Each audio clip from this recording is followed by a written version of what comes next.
यह dictation 80 word प्रति minute की गति से है। Ready, ready, last ready.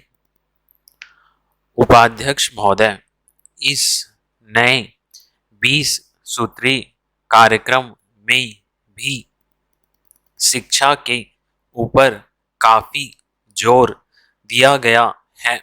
मुझे विश्वास है कि उसको कानून का जामा भी पहनाया जाएगा। कानून का जामा अगर पहना दिया जाए तो उससे एक लाभ यह होगा कि 18 वर्ष तक के बच्चों को पढ़ाना ही पड़ेगा।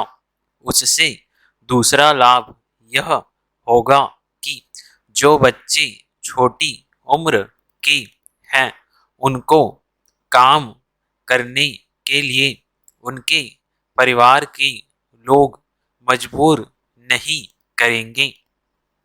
मैं आपसे एक और निवेदन इस संबंध में करना चाहता हूँ।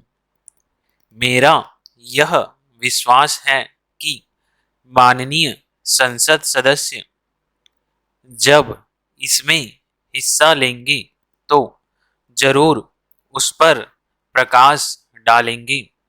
मैं निवेदन करना चाहता हूँ कि आज देश में अलग रहने की भावना बढ़ती चली जा रही है। आज स्थानीय दल केंद्रीय दलों से अधिक मजबूत होते चले जा रहे हैं। आज भाषा को लेकर विरोध है। भाषा कभी भी विरोध का विषय नहीं होनी चाहिए। भाषा के विषय में तो मेरा यह विचार है कि जितनी आसानी से बच्चा अपनी मातृभाषा में शिक्षा को ग्रहण कर सकता है उतना विदेशी भाषा में नहीं।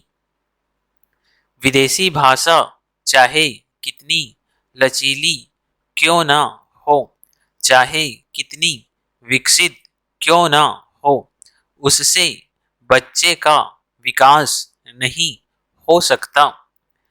बच्चे की बुद्धि का विकास जितना उसकी मातृभाषा में किया जा सकता है उतना विदेशी भाषा के आधार पर नहीं किया जा सकता है।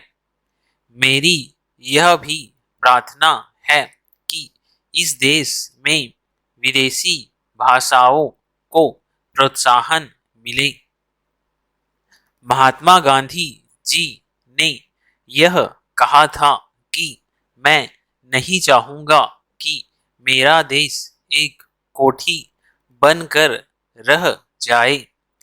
महात्मा गांधी चाहते थे कि सभी प्रगतिशील राष्ट्रों के साथ मिलजुल कर हम चले। मैं इस विचार का समर्थक हूँ। मैं किसी भाषा का विरोधी नहीं हूँ, लेकिन मातृभाषा में जितनी तेजी के साथ, जितनी मजबूती के साथ बच्चे की बुद्धि का विकास हो सकता है उतना अंग्रेजी से नहीं हो सकता।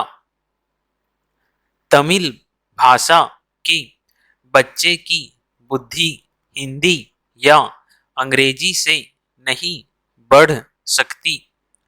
इसी तरह से मराठी और बंगला भाषा का है। इन तमाम भाषाओं में ऊंची से ऊंची शिक्षा बच्चे को मिल सके, इस तरह की व्यवस्था भी आज हमें करनी होगी। उपाध्यक्ष महोदय, मेरी यह मान्यता है कि जापान आज जापान नहीं बनता अगर यहाँ की शिक्षा जापानी भाषा में नहीं होती। इसी प्रकार जर्मनी आज जर्मनी नहीं बनता अगर वहाँ की शिक्षा जर्मन भाषा में नहीं होती।